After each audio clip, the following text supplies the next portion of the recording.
के आगे गाजा में बुध को यानी कल ईद मनाई जाएगी, लेकिन इस साल फिलिस्तीनियों के लिए ईद पहले की तरह नहीं है। आपको बता दें कि यहाँ लोगों के चेहरों पर वो खुशी नजर नहीं आ रही है जो हर साल इस पाक मौके पर नजर आया करती थी। कई अस्पतालों में बच्चों ने भूखमरी और बीमारी से दम तोड़ दिया है और राहत सामानों की कमी की वजह से और भी यहाँ पे मौतें होने का खदशा जाहिर किया जा रहा है। पिछले हफ्ते हवाई हमलों में राहत काफिले को निशाना बनाने और 7 राहत मुलजमीन के मारे जाने के बाद गाजा में और ज्यादा इमदाद पहुंचाने के लिए इजराइल पर आलमी दबाव बढ़ गया है। दबाव के जवाब में इजराइल ने कहा है कि उसने नॉर्थ गाजा से इरेस क्रॉसिंग को फिर से खोलने और साउथ इजराइल में अशदोद पोर्ट को तय वक्त तक इस्तेमाल करने के लिए मंजूरी दी है।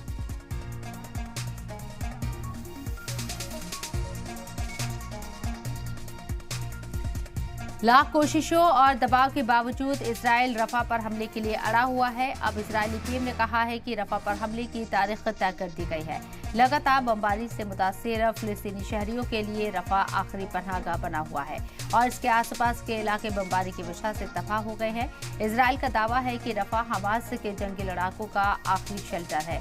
शहर में 10 लाख से ज्यादा लोग बेहद खराब हालात में फंसे हुए हैं। उनके पास न खाना है, न पानी और न रहने की जगह है। कई ममालिक ने कत्लेआम के खतरे से बचने के लिए इजराइल से रफा पर हमला न करने की अपील की है। वहीं यरूशलेम में नेतन्याहू ने कहा है कि जीत के लिए और दहशतगर्द के पूरी तरह खात्मे के लिए रफा में दाखिल होना जरूरी है। उन्होंने कहा है कि हमले की तारीख तय हो गई है, हालांकि उन्होंने तारीख नहीं बताई।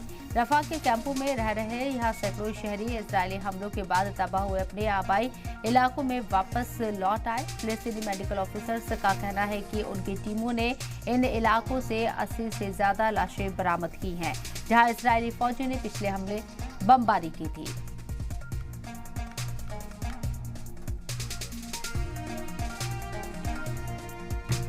तो गाजा में अभी भी हालात बद से बदतर नजर आ रहे हैं। लोग भूखमरी की कगार पर है। ईद का त्योहार है, लेकिन यहाँ लोगों की जिंदगी पूरी तरीके से बर्बाद हो चुकी है। इसके साथ ही राफा पर इसराइल का जंग लड़ने का हदफ अभी भी बरकरार है।